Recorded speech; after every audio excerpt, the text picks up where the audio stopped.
Perfect. I think we got it. Thank you. All right, have a good meeting. I'll be around for a while too, Rachel. if there's anything. Thanks. Of course. Thank you. Do you want me to leave this open or closed? Open's fine. Okay. Hi. Perfect for in here. So, where are the other folks? Practice makes perfect. John Sasso's gonna join me. So it's 7:01. Chair for the evening, would you like to call? the Sure. Call meeting to order. Attendance first. Yep, attendance. Laura Bucko, Here. John Parsons, Here. Mark Doxer, meeting? Here. Montesini here. Michael Copeland's not on. John O'Neill not here. John Parsons pending. John Sasso. John Sasso, yeah. Big John's here. But we have a quorum because we're 4.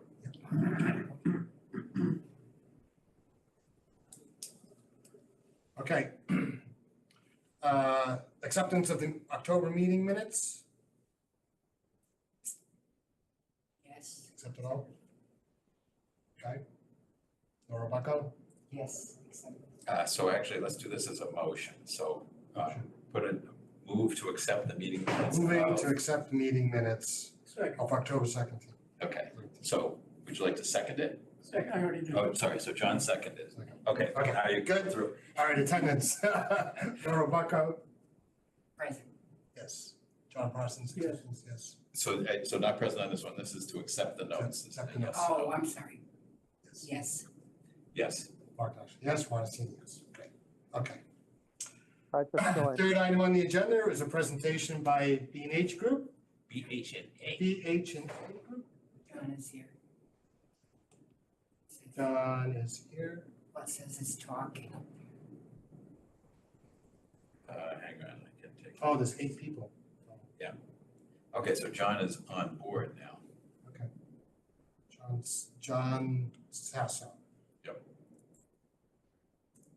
John Sasso, Ron opened the meeting as acting chair. Is that okay with you? Absolutely.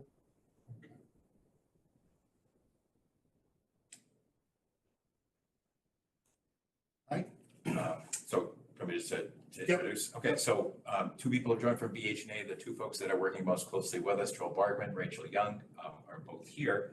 And I think the request was for them to share a little bit of information directly with Recalc, which I'm assuming is going to be similar to what you shared with the Council on Aging the other night. But this is for all the members of Recalc, particularly those who didn't see it from the last time through. So with that, Okay. Rachel and Joel, your show, and if you'd like to share screen, let me know and I can make that happen. Yeah, that would be great. I'm gonna control the PowerPoint.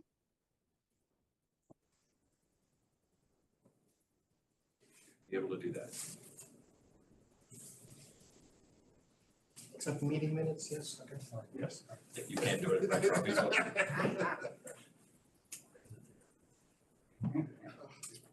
All right, I'm sharing my screen. Let me know if you have any difficulty.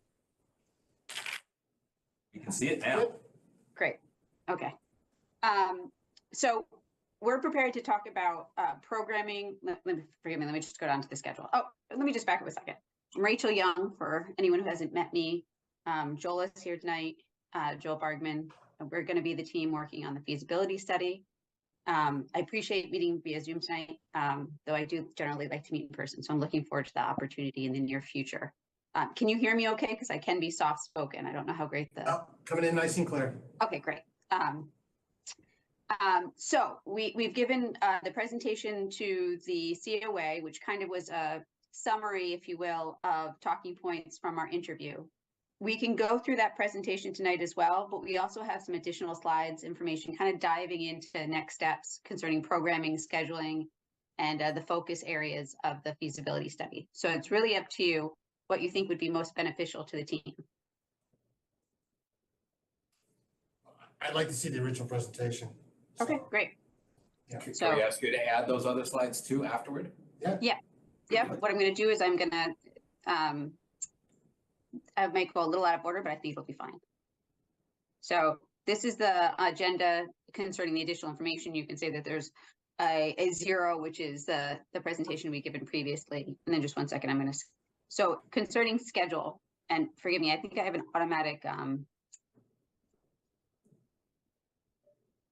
it was advancing without, maybe it was a little feather touch. I just felt like it was advancing without me.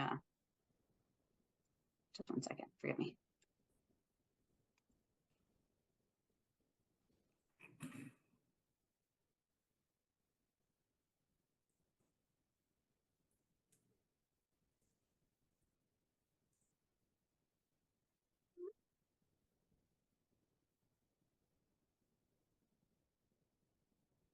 Okay, apologies. So where we are in the project, and I'm gonna ask for one more, beg for forgiveness for one more thing. I'm doing this off of my home computer, so the fonts are a little different. So I noticed there's a little formatting that's off. I don't think that should affect too much of the presentation, but I'm noticing now on a few slides that we have some hiccups, if you will, concerning text. The project schedule and where we are now. So we were understanding the 3 phases of the project as outlined in the RFP, programming, the feasibility study, and schematic design. And so we've broken this into what I would call a schematic schedule, and I'm prepared to talk in more detail about a more detailed schedule that really fleshes this out a little further in more detail. But so where we are now, we're in the beginning of the project. So this is the programming phase. One thing I want to stress is that the times that are associated with each phase, there's a plus, or it could be 2 months, it could be less than 2 months. There is some float as I started to develop the schedule in more detail. And it really just depends on how many meetings we have, if they're weekly or bi-weekly. And the reason we were anticipating 8 weekly meetings is because we thought that we could format this, and this is open to discussion, but we thought we could format this as one outreaching meeting to the general public and one in-reaching meeting, if you will, that was more collaborative and more structured as a charrette or working meeting. So for the programming phase, we identified as the information review and gathering tasks, which we're just diving into. We've gotten a lot of great information, able to review most of it. So I think we were in good shape there. Starting to talk about programming. Again, we're prepared to talk in more detail about programming as we understand it so far to date. But really talking about programming strategies to make sure we understand what priorities are. When we're talking about a multi-generational center, there are certain strategies that you can take concerning redundancies or efficiencies, and I think those are important to explore for this project. In addition, because we have identified 2 sites that are very different, one downtown that would be a renovation and addition, and one a little out of town, which would be new construction, that definitely informs the strategies and approach to programming.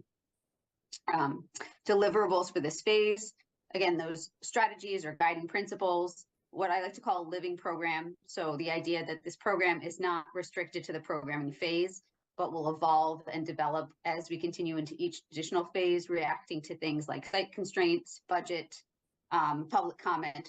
It's not really a fixed program, but will continue to develop even, beyond schematic design. This is, programming and programs, are developed well into design development, sometimes even construction documents. But then a general cost estimate in this phase, just to keep us on track. We already talked about some square footage numbers in our first meeting. I think those can help us understand really what, how to right size the building, if you will, in this early phase. And then I added in red the existing conditions assessment. As we look at the Pleasant Street Center, trying to understand how good in shape it is. I think in general, it's a healthy building, if you will. Very well maintained, seems to be renovated recently, has some required upgrades, if you will, like sprinklers, fairly code compliant. But we want to really be able to look at that building with our consultants, like our engineers, our structural engineer, and just make sure that there isn't anything hidden, if you will, that might cause a hiccup for any redesign. And related to that, when we're talking about Pleasant Street, there's going to be a conversation about what level of renovation are we talking about. And that's a conversation we should have in conjunction with the historic commission, but also it informs how what upgrades are required. So if we renovate more than 50% of the building, for example, there are code upgrades that we're obligated to do. If we do less than 50%, sometimes we don't have to do those. So those are bigger conversations to have, but just to give you an idea of what those conversations might look like in the programming phase. feasibility. We're going to talk more about site selection, do some design charrettes to really understand what the building might look like, do a second cost estimate to really start to get to the granular level of understanding costs for the project, also including operations. That was something that was discussed last time as being particularly important, and we agree with that. Selecting a design or selecting a site, and then the deliverable would be that draft feasibility report. As we move into schematic design, it's really refining the conceptual design, continuing to get feedback, reacting to a second cost estimate, site plan review, and then ultimately the final deliverable would be a final feasibility report. And that would include the final program, the schematic design, and the site that would be eligible for site plan review. I know I spoke a lot to this one slide, it's important. So then I'm going to pass through to, just forgive me, I'm going to skip ahead because these were slides. Forgive me, I'll show these because I talked about them with the COA. So as we understand the project, again, we're identifying two key sites that are very different, unique in their own respects. One is the existing COA, the existing Pleasant Street Center, and the other is the one that's on Simmons Way. And so with each one of those, these are kind of our first takes at what is unique or what issues might arise with each one of those sites. So for Pleasant Street, it's, do we have the space to actually fit the program that you need? The issues that exist currently with accessibility are still going to be an issue in any new building. We can obviously look at trying to rectify some of them, but the fact that it's a building that has two different grades is always going to be something that's a challenge. Parking, of course, is going to be a challenge for this particular site. But then in addition, there are concerns about temporary space, operations, the level of renovation that I mentioned earlier, and then anything that we discover from that existing conditions assessment. Concerning Simmons Way, there was already a loading study, if you will, that was done for this site. So that's extremely helpful information for us, along with the fact that we have a survey. But some concerns or issues that might arise with this particular site, again, program, does it fit? That we shouldn't make any assumptions this early. So we just want to make sure that that's in fact the case. Accessibility, this is less accessibility in the terms of MAB, but more in terms of the location of the site, so the walkability and the connectivity to it. Synergies at this site, what opportunities are there to connect with the fields across the street, the rink across the street, and what might that look like? Parking, the adjacent wetlands, which is not on this list, but that's also something to be considered, and then operations. There's some programming comparisons that we did not present last time, so I'll return to these. So for programming next steps, we would see talking through the program, which again, we have tonight, if we get to that point, trying to develop room data sheets. So that's really trying to understand what the functionality of each room is in the program. So for example, an office, is that an office that is for one person to work? Is it an office, for example, that a social worker might use that needs to be very isolated, if you will, in terms of acoustics, a place where you can have private conversations, but also sized large enough that it's a place where you can have a conversation with multiple people. That affects the size of the space. So really defining the characteristics of these rooms so that we understand what their sizes are and what adjacencies are really important. Establishing priorities. I think that's another important aspect to consider in the programming phase. And then lastly, scaling the program. This is something that we kind of touched on a little last time with the COA. But as we look at the two sites that are available to us and the fact that one probably can hold the program as we understand it, and one, there'll be a challenge in doing so, do we want to look at scaling the program? So doing a program that might be, and I'm just throwing out numbers here, but might be 10,000 square feet and explaining what that gives you. One that might be a medium sized at 15,000 square feet. And again, reviewing what that gives you, and a third at 20,000 square feet. That's something that we do fairly frequently. And the way we had it is better. It's simple than the appendix and the appendix, because there's like 2 slides of everything, but I'm in the middle of a presentation. Joel, we're having trouble hearing you. I think he was just, I think. I put the quote in. I didn't show you, Thank you, Mike. I sent it both your email addresses. And I found Yeah, there you go. I think he was trying to mute himself. I just didn't want to assume. Sorry about that. So I've been talking an awful lot. Does anyone have any questions about some of the material or points that I've gone over so far?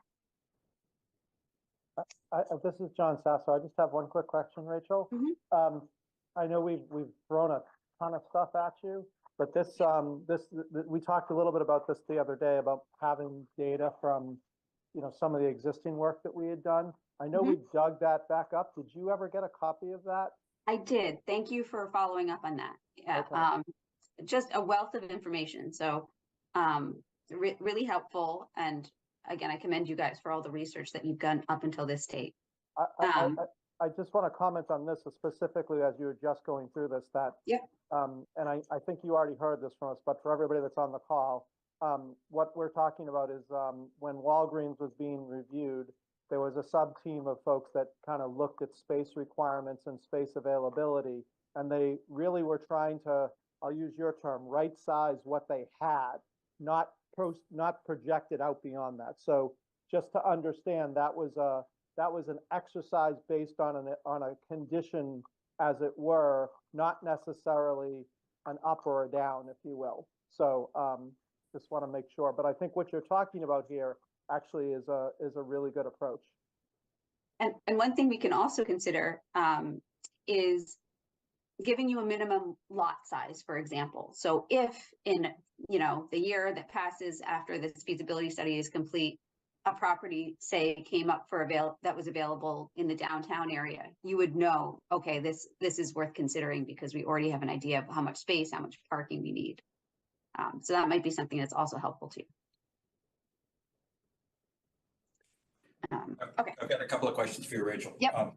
One is you were talking about the conditions assessment. Are you already in touch? I know you're in touch with KNAPP, right? Yeah. And how about Joe Huggins in the facilities department here in town? No, I don't believe so. Okay, so we should make an introduction to Okay. facilities. So that's one. Second, in terms of sites, you're talking two here. Has Oakland Road been taken off the table? I don't know if it was ever discussed in depth. We did not review that one. I don't believe we reviewed that one at the first meeting we had at Town Hall. Correct me if I'm wrong, Mark. Did that one come up? I think it was, so yes, it was on one of the original presentation maps as a potential site. It's a heavily wooded site across the street from the high school, basically. Yes, forgive me. We did review that one, and I think we precluded it because the topography and the fact that it's kind of tucked into a residential area. We certainly can still look at that, but it seemed like we weren't too sure on that one. So I'm going to ask you to kind of go back a little bit on that, and in particular, I will try to find the information. So 10 years ago, there was a proposed early childhood center for that site. So they did all the topographical testing and figured out what's what, where the rocks are, what area they could build in. So there's a lot of work that was done. So rather than kind of make an assumption, I'd rather we take a look. Because I think that there wasn't room for an early childhood center so much, but that doesn't mean it wouldn't work for us. Certainly, and I didn't mean to be presumptive. Yeah, no, sorry, I just wanted to make sure that that's there. So Yep. Joe Huggins? Joe Huggins is the head of Running facilities in facility. town. Yep. And where would that 10-year-old study? We're gonna check engineering, then we're gonna check the archives of the school. And then I'm gonna check the personal archives. And hopefully there's something. So I actually was involved in the committee that was looking at the site. It just was, I think it's more than 10 years ago, truthfully, maybe 15. But they did, somebody came in and did all the testing and they knew pretty much where they could build things that wouldn't be crazy in terms of having to blow things up, et cetera. Certainly, we can include that one on the list. And any others that come up, again, the door is not shut, if you will, on sites. Rachel, I have a question on the term programming. Is that programming macro, like all the programs that would be included at the senior center or the community center? So it refers less to the actual, I mean, it does involve the activities that are at the center, but it has more to do with basically creating a schedule or a spreadsheet of all the various rooms that are associated with the center. So I can And what- show you if you, yeah, And what those rooms are capable of doing Yes. as far as an activity or a program. Correct. Yep. So a complete program would be, and forgive me, I have a very, very affectionate cat who I shouldn't have let in the room. It's going to be information not just on the sizes, but on occupants. So for example, to go back to the administration example I gave before with an office, we would have, it would say director's office, and then it Right. would have a square footage associated with that. Then it would say how many full-time employees are using that office. Is that office used for anything besides just work? Is it used for meetings? Again, those private conversations I mentioned earlier. And all that information, descriptive and size, would go into that spreadsheet because they're related and they form each other. I'm going to kick my cat out. Forgive me. And then it related to that idea of the program of that spreadsheet, there are also room data sheets. So that's getting into a little more depth where it gives you an idea of what the overall dimensions of a room are. So I'll use a gym as an example. It would show you what your basic gym size is, and then it would go into all the different functions that that room can support and any special needs that it might have, like audiovisual, really goes into more depth. And that's usually the deliverable as part of the feasibility study. Thank you. Any other questions? Nothing here. You got a friend. Standard procedure for a Zoom meeting. Who's gonna introduce who to the facilities? Can you do that? I'm happy to make the intro. Yes, I will. That'd be great. So then this is the schedule again, which we can talk about tonight if we have the time. Site selection, Joel, do you want to go over this section? Sure, I can. Okay, you just tell me when you want me to advance slides. Let's go. We can go to the next one. So this is just a snapshot. Some of you have seen this before. The idea is to treat every site exactly the same, analyzing every item of data. So the data category is on the left side of each page. And then this happens to be for Falmouth, but we lined up the different sites to the right. And the intent is that if somebody questions the decision, the information is all in one place and the comparative information is there so someone can see the size of the site, or if a ball field needs to be replaced at one site, that would be noted. The setbacks, things like topography that Rachel mentioned, availability of sewer, septic, water lines, etc. So all the things that you would want to know about a site that we can think of are on this sheet, and they get collated. And then we go to the next phase and begin to draw and analyze the sites. Next slide. One thing these comparative sheets allow you to do is, early on in the process, we went through and we ranked 24 of the major criteria that the working group had come up with, and you rank them 1 through 4. So the lowest score is the winner, and it gives you maybe an indication of what site might not be suitable, or it's not necessarily a clear-cut winner, but it's a good way to sort of see if there are some outliers, either on the really great site or on a really terrible site options. Next. And the takeaway I had on this is that we went through that analysis at Falmouth, and they opted for a site at the high school, and then they couldn't get their cooperative agreement memo of understanding together with the school department, and they ended up in downtown, which is sort of, when we started, they said, we don't want to be downtown because of traffic. But at the end of the day, I think they're more than happy, and I think they're happier being in the center of town because they're right next to a community center. They're really understanding the synergy of buildings as opposed to being out in the country where the high school is and isolated from the rest of the world. So our takeaway was, it's like going to college. Your kids always end up somehow at the right school. Next. So Back to you. back to me. So this was a concept that we had shown, again, during the interview of a potential addition scheme for Pleasant Street. And again, I apologize for the text being a little off.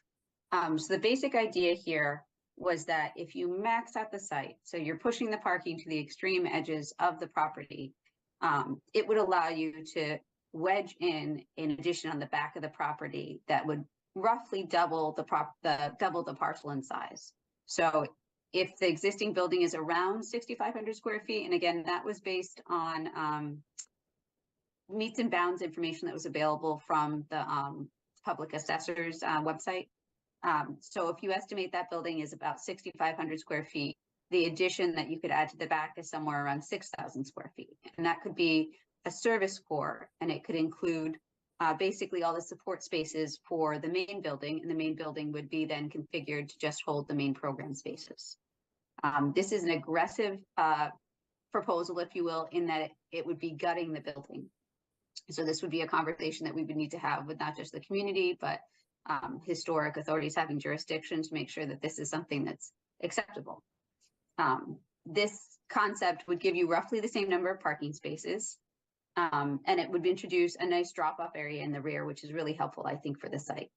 In addition, you could have opportunities to have smaller landscaped areas, if you will, opportunities to have like pocket parks, if you will, a small courtyard that is to page left of this scheme, and then keep the existing courtyard terraced area that you have on the right. So now I'm just going to go and look at or rather go into more depth with the plans in the interior of the building. So again, it's a service core addition at the rear of the property. You could have two different courtyards in the existing patio, and the main entrance would be oriented at the back on the parking side. You could have a second entrance where you have the current entrance now, but that would really be more serviced or more to serve a larger multi-purpose room. So these are three plans that show what you could do with that concept. So in the basement, you would have your main offices, a large lobby that would connect you to that lower terrace, the restrooms, circulation, so your stairs and your elevator, offices and program rooms. And then on the main level, you could conceivably open up that entire first floor to have a large multi-purpose room. So in effect, doubling the size of the multi-purpose room you have now. And then you could have a larger kitchen that supports that multi-purpose room, and what I like to call a living room area, which is like a lounge or cafe area that's associated with the kitchen, but then also in this scheme could offer additional program space for the multi-purpose room. And then on the third floor, it's additional program rooms. Being that it's 3 stories, it's nice to introduce some sort of double height space to allow visual connectivity between those levels. So we're proposing an open area or an atrium almost over the living room. Project costs, I'm going to pitch it back to Joel. Yeah. Unless anyone has questions about that scheme. So next one, with similar to the site analysis, what we're trying to do is be as, I call it the dragnet approach, just the facts of the matter and not have a bias to the analysis. So on the project costs, we would do a similar approach of having the same estimator do the construction costs on the left, which is the building, the site work, the utilities, the furniture, audiovisual, which is a more and more important aspect of the center every year. And then we add in soft costs for all your related testing and geotechnical and anything else that needs to go into the project to make it happen. And that gives you a total project cost, which is the cost that you want to take to the voters. Next. And again, then these get lined up comparatively, and we break out the site from the building because you might want to show for example, the high school site had a much higher cost to it than the others. And that was because some fields need to be replaced if we went to the high school site. So those collateral costs need to be identified, and people are interested and challenge the cost. So it's good to break it down in a comparative arrangement. Next. And then we have some additional costs that are often interested parties. So operational costs of the building, what are the additional staffing? What are the additional commodities? What are the additional utilities, because you're going to have a larger building? What are the costs that you have today versus what are the costs that you might have when the building is complete? So the idea is to present to the voters all the impacts that are there on the bottom line, not just the first cost, but long-term costs. Next. This was the conclusion to our slides. I'm going to skip through this one if you can forgive me. To include sustainability section. Joel, do you want to speak to that, or I can? Go ahead. Okay. So sustainability, we took from the RFP that this was very important to the town. It's important to us as well. And I think it's becoming increasingly important as part of the feasibility study process, just because of the nature of the new energy code and all the opportunities that you have to partner with utilities. So the example we like to use is NewCal. This is Newton's new center that's just about to start construction, where for them, having the conversations with, I believe it was Eversource, really started in schematic design, because there was so much new territory to cover, if you will. So I'll just go to the next slide. So what's interesting about NewCal, and I guess community centers in general, is they don't really have a type, if you will, in the energy code. So when you're trying to figure out what's an appropriate energy, an EUI energy use, there's really no historical data for that or anything in the code that's going to tell you what it is. By contrast, like a school or a library, there are standards established that you can work towards. So for NewCal, it was really partnering with Eversource to kind of understand, well, what EUI should we be targeting? And then that's kind of become a precedent for other centers. Another takeaway from NewCal is that really you have your energy use, but then you also have all the materials that are carbon intensive. And so one strategy we like to use is, instead of using concrete or steel, which are very carbon intensive, to rather use mass timber construction. So that's what we're doing at NewCal. And this is an example of another project using that. And I think this approach can lend itself very well to a center of this size. So if we're looking at something between 15 and 20,000 square feet, just throwing out numbers, that's definitely an attainable structure that can be done in mass timber. These are the programming slides that we gave to kind of talk about strategies for programming in more depth. Do you want me to go through these as well? Would that be beneficial? I think we should maybe run to the program and start talking about putting this together. I would agree. Just making sure that everyone else is on board with that approach too. I'm going to go back to the beginning for the new slides that we're introducing tonight to kind of flesh out the program and the schedule a little more. So just 1 second, I'm just going to hop to that point.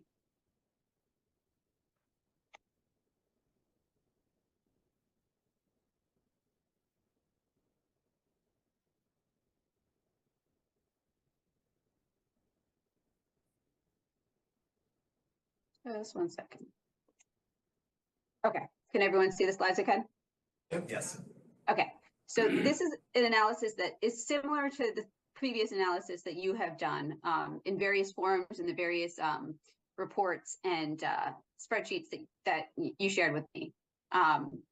This, I admit, is biased because it's using centers that we have done, but that we're also intimately familiar with in terms of their sizes and their programs. So this is just to lay out a few comparable neighboring towns, their populations, their 60+ populations, and then what that community center size ended up looking like. These are all centers, with the exception of Needham and Falmouth, that aren't necessarily intergenerational. In the case of Situate, it's cited on, and I believe you guys have visited Situate, so forgive me if I'm saying something you already know. Situate cited on a campus with the recreation department. So that one is a quasi intergenerational center because it's a shared campus, even though they're not sharing the same building. So, you know, again, you've done similar analysis, and basically we have Reading, but we've left it blank as a conversation to say, okay, what do we think that appropriate sized community center would be? And we had conversations initially about what that might be. I know it wasn't with the entire group, so it's kind of something we're opening up to the floor, if you will. And I can certainly tell you if it's, and again, you visited these sites, so you know, like for example, Needham pretty well. I can tell you what the square footage is, what they mean in terms of what program spaces they have. So for example, the two larger ones, Sandwich and Newton, they're very large because they have 7,000 square foot gyms, right? Where the smaller ones that are around 15,000 square feet don't. Any questions on this slide? May I ask? Okay. Chair. May I ask a Yes, question? absolutely. Yeah, please. Are those all literally community centers as opposed to senior centers? Or are you Yeah. just using the term genetic? No, so I'll go through each one, and it's a mix. It is a mix. Okay. So Sandwich is a intergenerational center. Likewise, Newton. Needham is technically a senior center, though it is opened up to the general public. Falmouth is strictly a senior center. Situate is a senior center that has some public departments, if you will. For example, the Veterans Office is in the senior center proper, but then Situate is also cited a stone's throw from their recreation department. So they all share facilities like parking. There's a gymnasium that's part of the recreation department, but in theory is also shared with the seniors. So that one's a little bit of a hybrid. And then Andover is strictly a senior center, though they do have some shared amenities, if you will, with the general public. Okay, thank you. I'd ask that you asterisk or something and have a footnote, because people will jump to the conclusion that these are all full community centers, and clearly they're not all that, so. Certainly, yeah. So it would be, I think Needham and Andover are the two that you can kind of, that are more senior center, if you will, than intergenerational. Thank you. So those are some comparisons that we did, some precedent investigations, and then this was our first pass at a program. And this is a draft, something that is really just supposed to start a conversation, get your reactions and thoughts. And I can go through this in detail. I realize this is small. I hope you can read it on the screen. Should I make it larger and zoom into specific areas? It's big enough. I can see it. It's fine. Okay, great. Yes, it's- It's very small on my laptop. I really should be wearing my glasses. So we broke it up into two sub-programs, if you will, a senior center program and a recreation program. And that was really to illustrate, if you will, what is the size of the senior center component only? And then if you were to do, say, a gymnasium and sports space, what additional square footage would that add to the project? This assumes that there are a few redundancies. For example, the support spaces that you have a need for the senior center, like bathroom storage and mechanical spaces, those redundancies also are reflected in the recreation program. It's possible that some redundancies go away, like shared mechanical spaces, but for right now, we're assuming that they aren't, just for the sake of conversation. So for the senior center program, and again, this can be, you can say it's community center program and community center program plus gymnasium. That might be another way to think about it. For the senior center program, the core of it is the multi-purpose room sized about 2,500 square feet. That's the size of the multi-purpose room and in Needham. That's also the size of the multi-purpose room in Situate. The support space for that multi-purpose room. And just to back up a second, the multi-purpose room assumes that it would be divisible in roughly a 1/3, 2/3 proportions, where you have one room that's about 1,000 square feet. Usually that size is associated with the kitchen, and then you have one room that's 1,500 square feet. So combined, it's 2,500 square feet.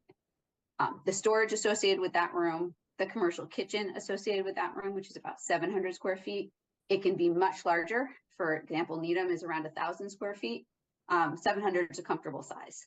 And then a lobby lounge cafe overflow area that's associated with multipurpose room, a space where people can mull about waiting for a program. It's usually connected to the kitchen, so it's an opportunity to grab a light meal. And it's a space, I think I've gone into this before, but it's a type of room where, because you can do food programs there, meal programs, it kind of takes pressure off of the multipurpose room. So you can use the entire multipurpose room for a large gross motor activity like Tai Chi, because you don't have to worry about half of the multipurpose room being used all day for dining. The next set of program spaces are really administrative. So they're your offices and the support spaces related to those offices. So you have, I think we identified a director, a caseworker, a volunteer coordinator, a program coordinator, transportation coordinator, those 5 positions in the last meeting that we had. Certainly we can add more to that. And then their reception area, a conference room, a nurse professional space, which also would include a companion restroom.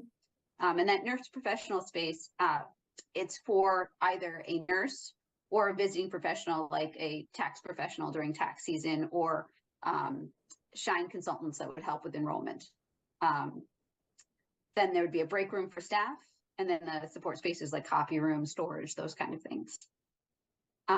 Concerning program rooms specifically, we're taking a Goldilocks approach here with 3 different size program rooms: a large program room that's about 800 square feet, including storage, a medium program room that's around 700 square feet, again, including storage, and a small program room, almost like a large conference room, if you will, around 400 square feet. And again, similar to the idea of the cafe lounge, having various size program rooms can help each room be used optimally and most efficiently, so that you're not having, say, a small knitting club in the large program room.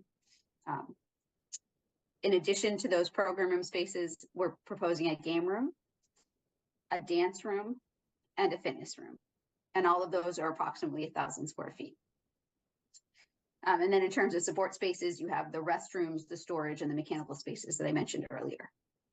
I would That say that just the Yep. the dance room is not just dance, but would be like chair yoga, any type of movement exercise. It's Yep. the fitness room usually gets supplemented by one other motion type activity space, which can also be dance. So it's more encompassing than the chart might suggest. Yeah, you can think of gross motor activities. So then for the recreation program, it's the gymnasium. This is a single gymnasium. So this would have 1 basketball court and then 3 pickleball courts, sized around 7,000 square feet. The storage that goes with that, its own fitness room. And again, this is one of the redundancies I was getting at before, and its own program room.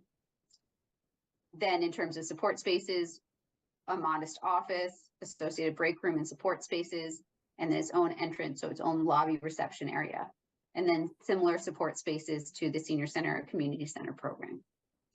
So we've broken it out. So again, you can see that the senior center, community center component is around 14,000, 15,000 square feet. And the gym roughly doubles that. And so all total, you're looking at, in this program, just under 30,000 square feet. And that's So gross.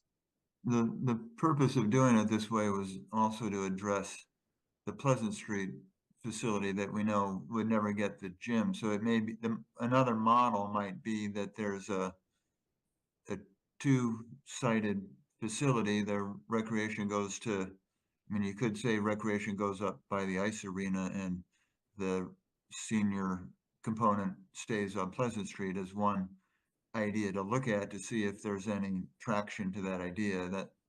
We're not suggesting that is the idea, but we want to be able to offer the two site model if people are interested. And then this concept also lends itself to phasing. So you could see building the community center, senior center component first, and then at a later date, the gymnasium, which is also something we're seeing a lot of. Rachel, if you were so this is laid out very nicely. You can see the senior center programming side, the recreation programming side. If you were doing a project and the goal of the project was a community center, it was a senior center with dedicated space, a community center with dedicated space for senior programming. Is there another component that you might add here? So it's kind of the senior side, the rec side, is there a third side? And I'm wondering what that might be, just to make a bridge between all these concepts. Yes. So you could see, and this is what we just did for Sudbury and Fairbank, and that was a center I was actually going to suggest we might want to visit together, because it has a very clear diagram, if you will, where a wing that is dedicated for the seniors, a wing that is dedicated for the recreation, and those are their own spaces. And then the center is the spaces that they share. So the multi-purpose room, for example, that's a shared space, and we wouldn't recommend having two of those. We wouldn't recommend having the seniors have their own multi-purpose room and rec having their own.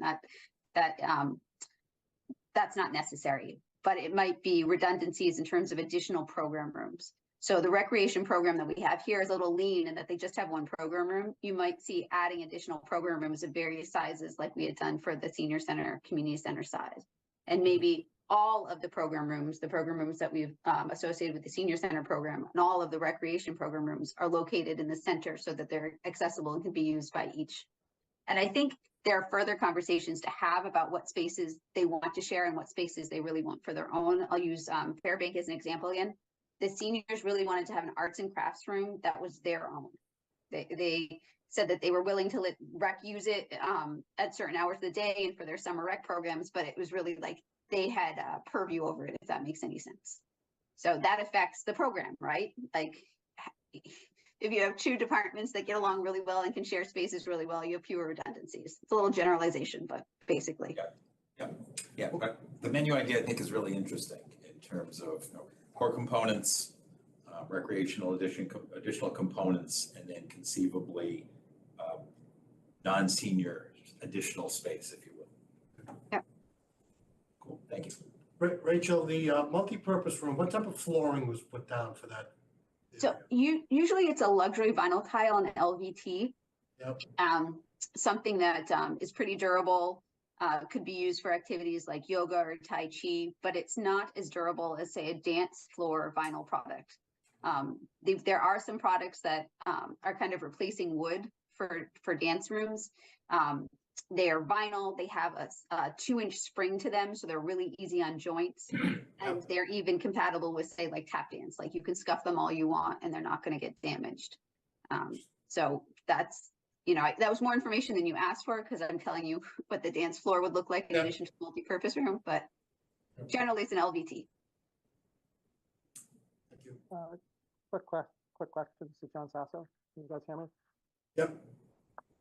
So Rachel, thank you. So first, just regarding the kitchen, so is the perspective on this that if someone was to then have a function and have a meal, is that in the multi-purpose room or is that in the lobby lounge cafe, or is it dependent, or could it be either? So you're saying, just so I understand, if there was like a catered function that was using the center? No, he's asking, is it like Falmouth where the meals are in the lounge, not in the multi-purpose room? So if the cafe lounge area is appropriately large enough, so like in this scenario, we have 1,000 square feet, it can be used for dining exclusively. At Falmouth, they have their cafe lounge, they have an outdoor patio, and then they have their multi-purpose room. And they found that the cafe lounge area is big enough to accommodate breakfast and lunch. And the patio is used in warmer months, and the multi-purpose room is really only used for overflow. So if they have a lot of people that are coming to a lunch, then they quickly put up tables and chairs in the multi-purpose room. But for the most part, yeah, go ahead. It's like Valentine's Day or Yes. Thanksgiving or a special event. Yes, but yes. Day to Then you day, would, and yeah. stay out of the multi-purpose room. And So the other go ahead, finish up. And then, was that, or do you have something else to add on that? Okay, the other comment I have is there was some feedback about having, and maybe the intention is this is embedded in reception, but an area for for example, companions to be waiting for seniors in programs, or even just like a downtime, social area. Is that also the lobby lounge cafe, or is that Yes. something else? Yep. It's a really wonderful, like, I'll use the example of Falmouth again. it's a wonderfully active, almost heart of a center when it's, designed correctly and sized correctly. That it has a variety of seating. It has some cafe tables. It has some soft seating like chairs and couches associated with the TV area. And people are there all day waiting for a class, just watching TV, waiting for a friend to get out of their class, sitting eating lunch with a friend, grabbing just a muffin in the morning or something, or muffin and a cup of coffee before they start their day. But it's populated throughout the day, and it's like where all this buzzing activity is going on. I'll say in retrospect, so we did a similar concept at Scituate, and I think Scituate's is a little undersized, so it doesn't have that vibrancy that the Falmouth Center has. Yeah, I think we definitely heard in our surveys and in feedback that was something that was a desirable component in the center. A couple other quick comments. To Mark's point, the question about what would a senior / community or community with senior dedicated space. I was thinking the exact same thing, that really you're kind of talking about expanded program space in many perspectives. At least that was my vision after looking at this.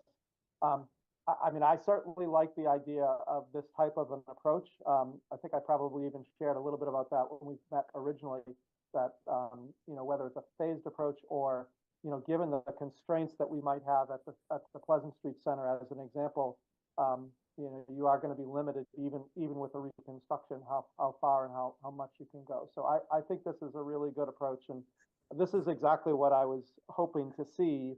And it's what we obviously tried to do initially with our, as I was mentioning earlier, the Walgreens exercise was centered in this sort of an approach, but again, focused on constraints, not necessarily requirements. So I really like this. This is a good thing for us to be working through, and it really does drive, to your point, the needs of sizing and then how to coordinate that with the different sites that we may have. So this is great. Thank you. And so just to piggyback on what you're saying, 2 points or 2 ideas. One is we could do a revised version of this that is basically community center, i.e. shared spaces, recreation, dedicated spaces, and senior dedicated spaces. So you can see how that might start to flesh out. And in addition, I was just going to say that one way this program will evolve is that when we start to talk in more depth to the staff at the COA, they might tell us, oh, we have, we get 30 people for X dance class. And so that helps us understand how big that dance room needs to be. So we want to make sure that they're not undersized, but they're appropriately sized to the programs that you guys are offering.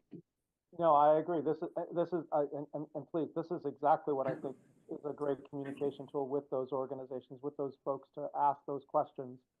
You mentioned, for example, the point about, well, this, one of the centers, I think it was either Falmouth or Scituate, said, well, we want a dedicated art room. Well, they might come back and say the same thing. Well, one of these needs to be a dedicated art room or dedicated this. They need to kind of see the trade-offs of what that requirement would be relative to the overall. So I think this is a great way to show that and explain that. So.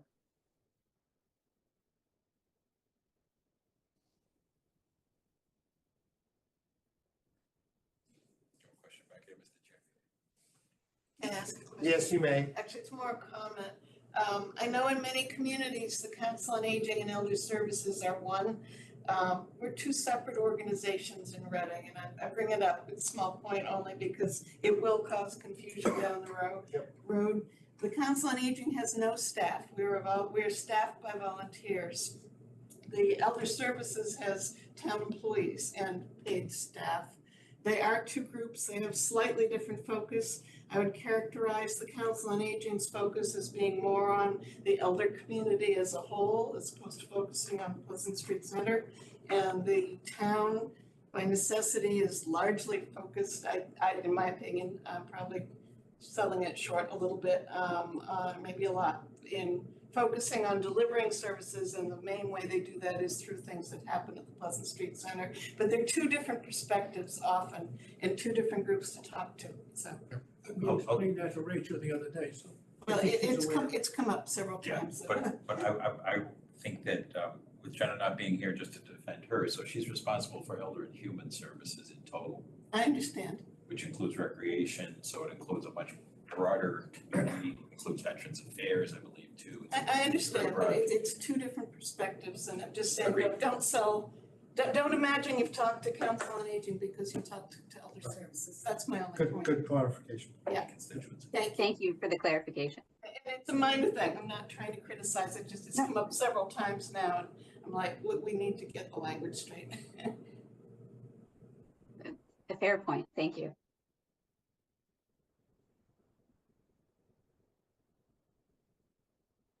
What else do you have, folks? So again, draft program, we'll take your feedback and we can revise this and update it and continue to solicit feedback. And then the other item we just wanted to touch base on is schedule. So again, this should say draft like the program, but this is a place to start to have a conversation about frequency of meetings, deliverables, and the timing of the overall project. So this is a 7th-month schedule. So if you take into consideration the meetings that we've already had, there's not too much float, but where we could make up the schedule is in the frequency of meetings.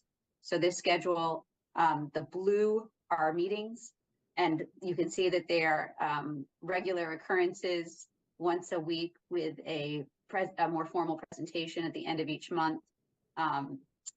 They start to become less frequent as we get more into the tail end of the feasibility and schematic design phases of the project, largely because those are really working exercises. So those are the times that we're going to be handing over drawings, for example, to the cost estimator so that he can figure out what the costs are. That's a lengthy process, and it's not a process where you can have much deliberation. It's really kind of a pencils down type of exercise. We don't want to be refining the plans and sending him constant updates and driving him crazy. Kind of want to give him a complete set that he can then just take on his own and do. So that means just the frequency of meetings kind of drops off a little. And then you can see, you have more and more orange, which is consultant work, and more yellow, which is BH+A work as we get towards the end of the project. Again, because it's drafting and creating and generating final deliverables. A couple of thoughts here. One, great, please, if you can share these slides, that would be great. We can publish them. Second is that we have a town meeting in April. It would be lovely to be able to just provide a community update to town meeting. We'll see where we are in the process, but it looks like your kind of conceptual designs and program are complete, even a few weeks before that, which would be great. The other thing I was thinking about is, when might you suggest some more community engagement sessions? Yes. Where would those fit? Forgive me, I'm just taking notes. Yeah, you don't have to answer that this instant. No.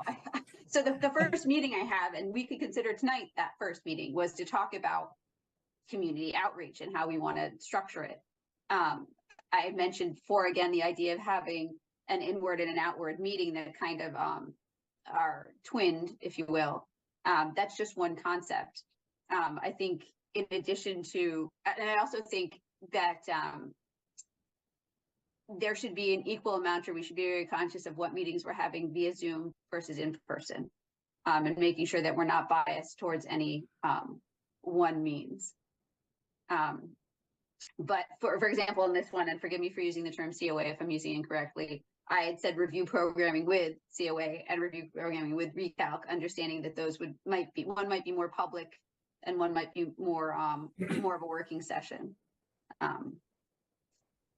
If that makes sense. Does that make sense? But I would love to hear your feedback on what how frequently do you want to have those outward facing meetings?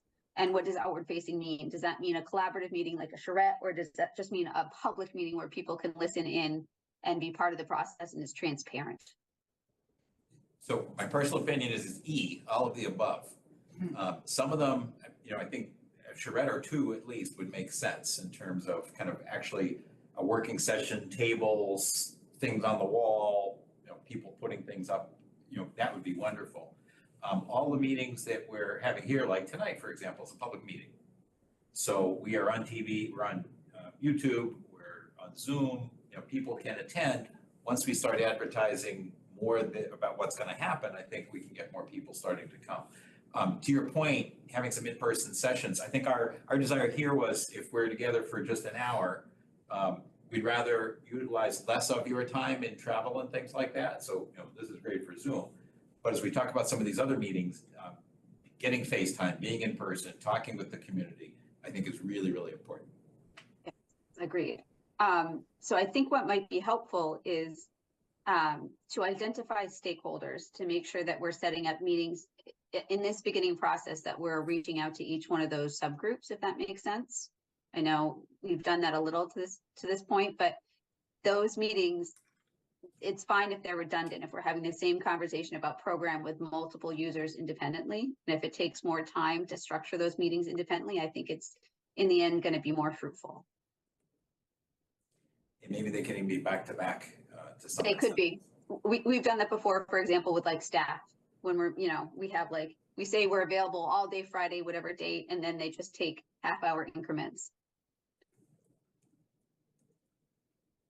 And then in terms of, the other question I had to throw out there was in terms of, it's good to have a regular meeting, and I assume that regular meeting might be the recalc, these meetings here. Yeah, I think so. Too bad Jenna's not able to be here tonight, but Jenna, I think, is the kind of coordination point in terms of the town. So yeah, so let's make sure she's connected, and I don't know, she should be in that discussion. Great, yeah, and I think, I'm saying, meeting one is, meeting in quotes, this can be a conversation over the phone just to kind of map out our schedules and our availability and that kind of,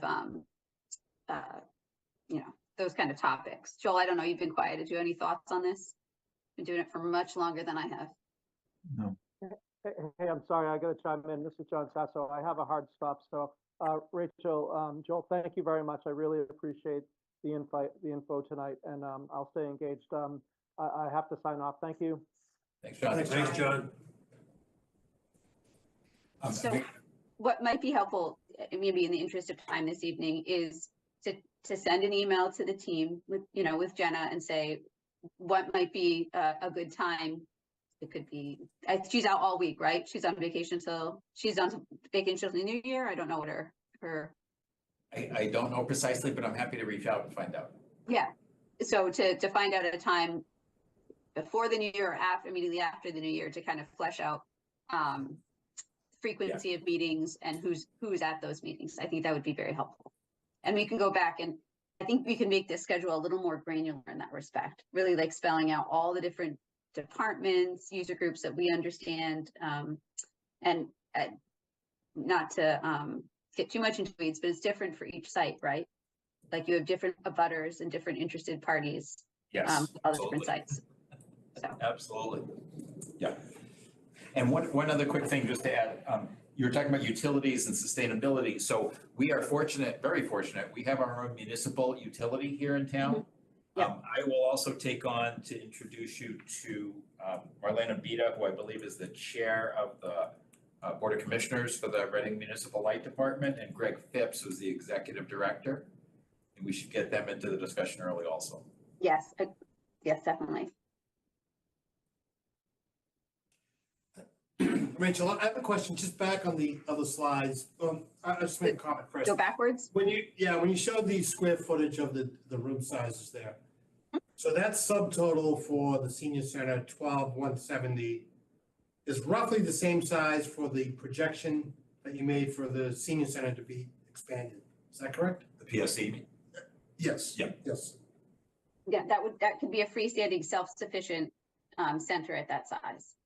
But just looking at this, you can almost map this to what you had kind of played out a little bit for the design for the Pleasant Street. Yes, and I think the asterisk or the caveat with the existing center is that, the multi-purpose room, for example, we can't get a 2,500. I can't. It's very challenging. We can obviously look at this further, but I have concerns with getting a 2,500 square foot multi-purpose room in that particular center and on that site. Yeah. And there are certain sizes that I don't think you want to undersize, if that makes any sense. Yep. Like, but there are trade-offs, and these are the conversations we're having about priorities. I mean, but that will go into the analysis, or that might be something that goes into the analysis. One of the criteria we might have is, can it sustain a 2,500 square foot multipurpose room?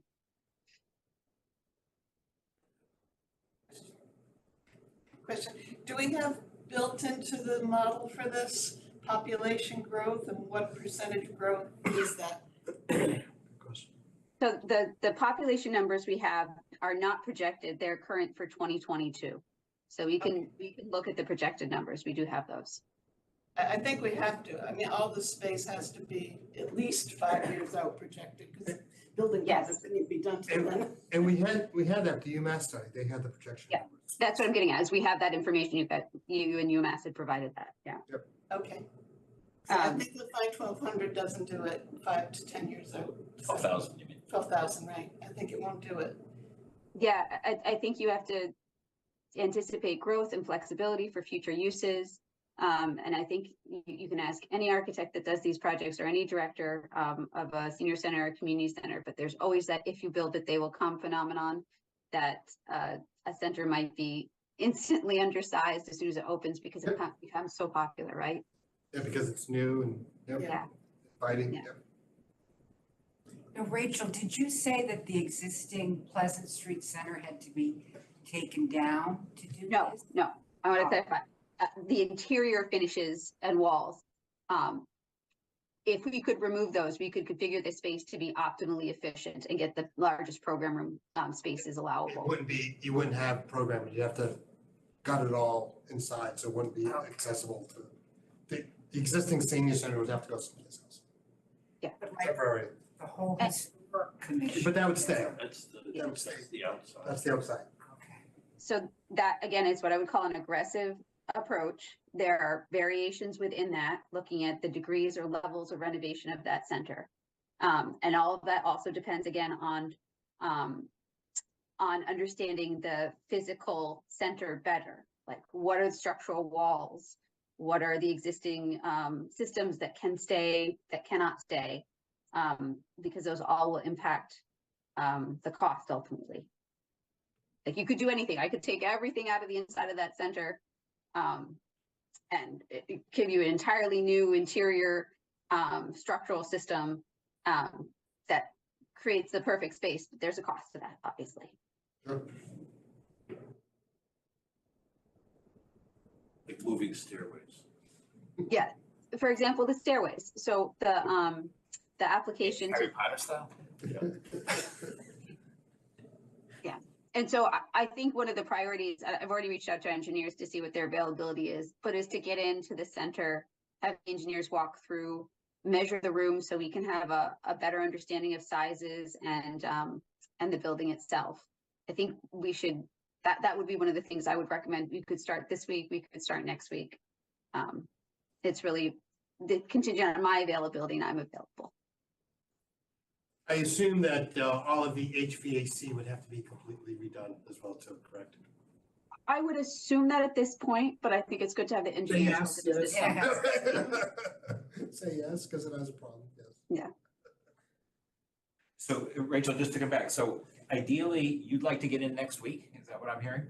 I could get in, yeah, the end of next week, or even the end of this week are available times.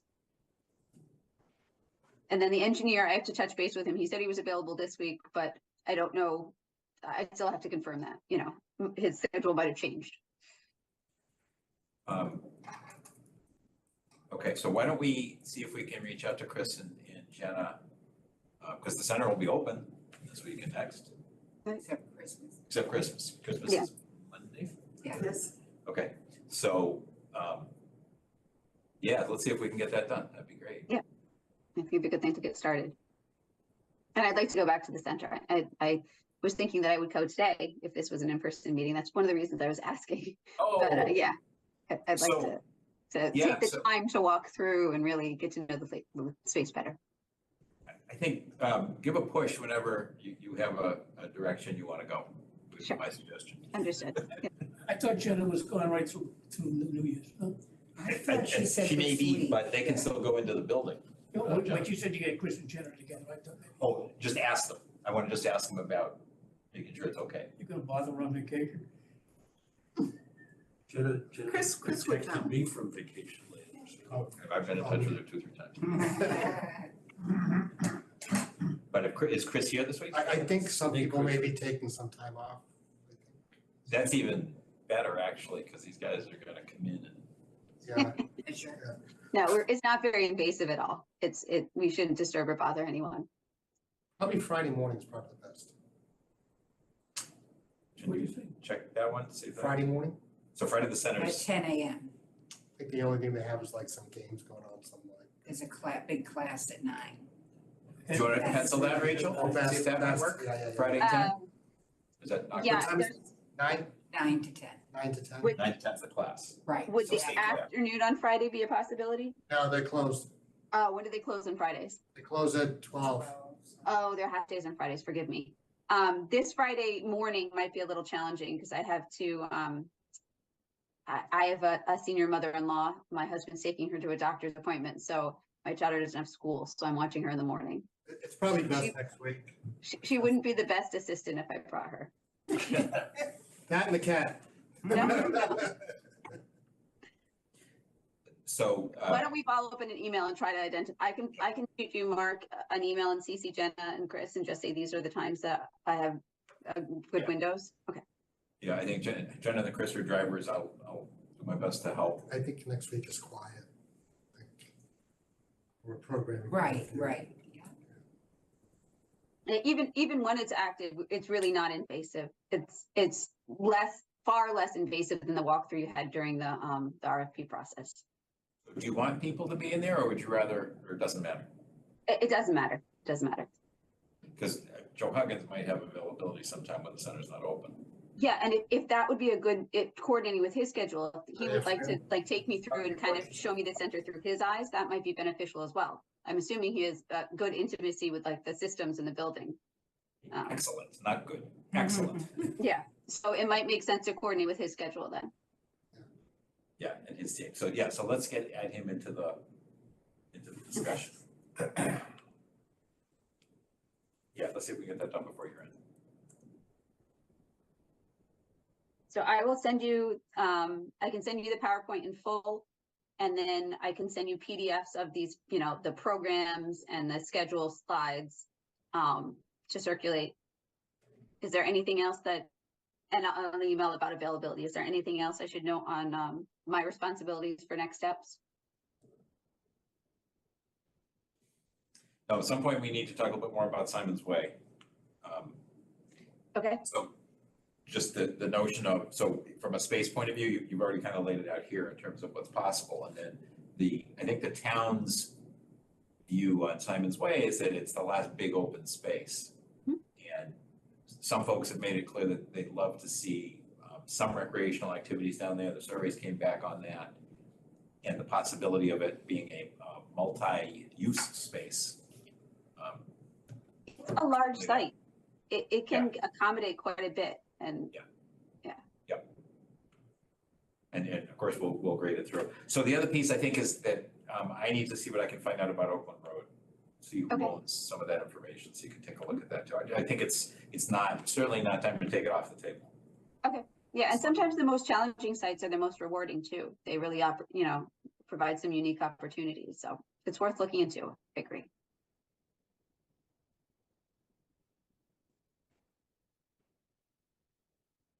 Okay, so I think we get to a good end here. Yep. Sounds great. Thanks, folks. This Thank was you. great. Thank you. Thank you very much. Thank We'll be you. in touch. Thanks all. Night, everyone. Good night.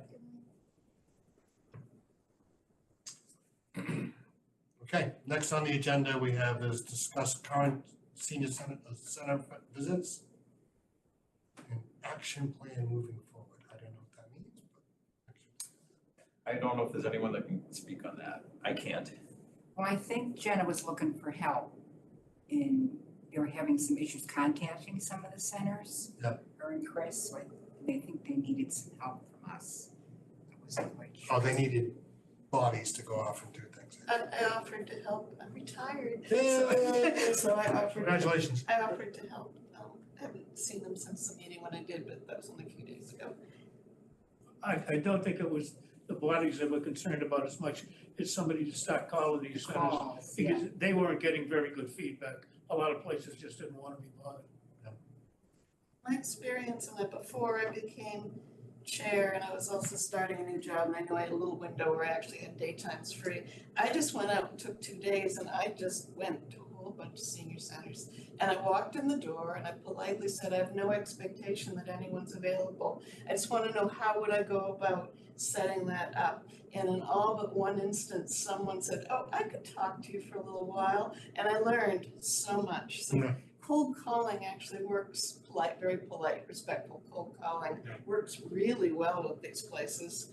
You mean cold visit? Cold visit call, Yeah. yes, Yeah, yes. not Yeah, cold no, calling, not cold calling, visit. no. And the one that couldn't help me, I mean, the people just physically, there was no one there who could help me, and they really wanted to set up an appointment for me, just I couldn't because I was starting my new job. So I highly recommend it as a tactic. I was amazed at how much time people gave me. They just were like, we really want to answer your questions, so it works, that's all I can say.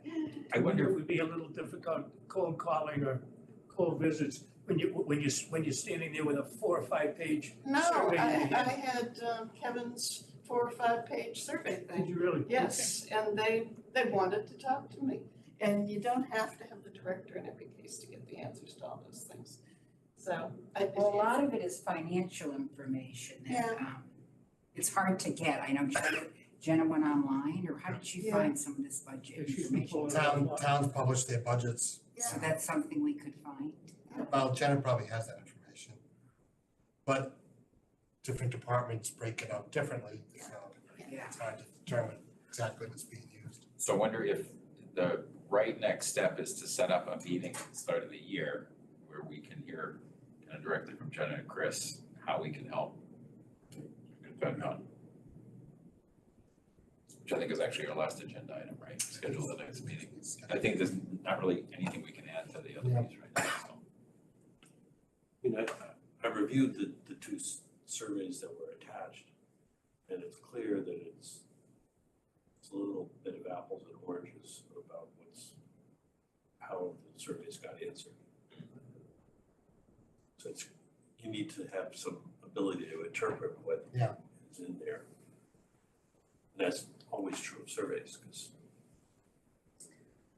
Right, they're either exactly precisely the same or it's a disaster.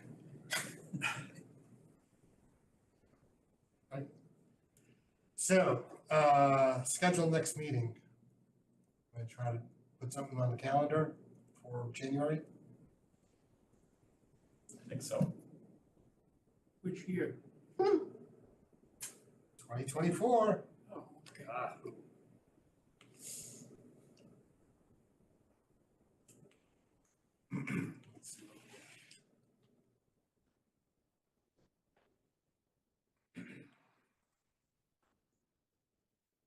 Something like 16th, I was earlier. earlier?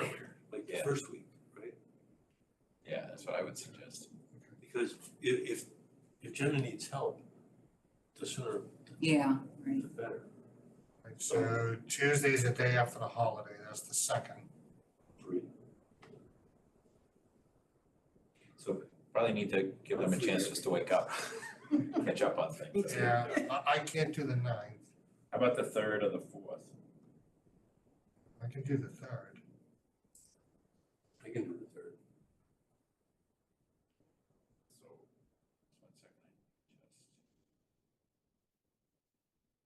just 1 second, I think I so we're talking about the evening of the 3rd? Yep. That should. 7 o'clock on the 3rd? 7 o'clock on the 3rd. Okay. See if, we'll just have to wait for Jenna, because she usually determines the location if this place is available. Maybe the senior center or something like that. So the only issue is we want to be able to have it on Zoom, They have Wi-Fi at the senior center. but not this structure, can it go through the big screen? Is They got- there, They do have a the picture. meeting room can hear people clearly? I think there was a reason why we weren't doing it other than upstairs. We do Right. best meetings upstairs. I know they have a TV up there that you can hook up to. But let's work with Jenna and see if she's, The room upstairs would accommodate 6 or 7 people, but it's not great for an open meeting. Yeah, so, you know, the other possibility is to start checking the library, if we can't do it here. But you know what, we can, the burger room, I think, actually has capability too. It still isn't huge, but we've had permanent building committee meetings there That could handle 10 or 12 easily, yeah, maybe even a few more. stuff too. So I would suggest, let's do that meeting we just talked about, and then probably, talking to BHNA on some more scheduling too, because it'd be good to have them come in and just face to face. We haven't even face to face them when we interview.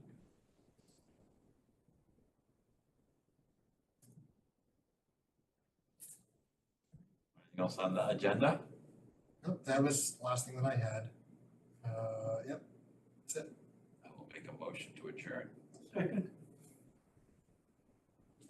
There is no one online, so you can do a hand vote if you want. Okay, hand vote. Laura Bucko, Okay, yeah, yes. John Sasso, John Parsons, yes. Michael Coleman. Yes. Mark Doxer. Yes, also. We are adjourned. Thanks, everybody. Nora, could you hand me that microphone?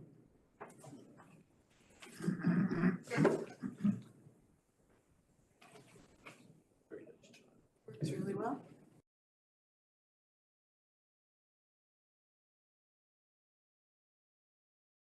Recording stopped.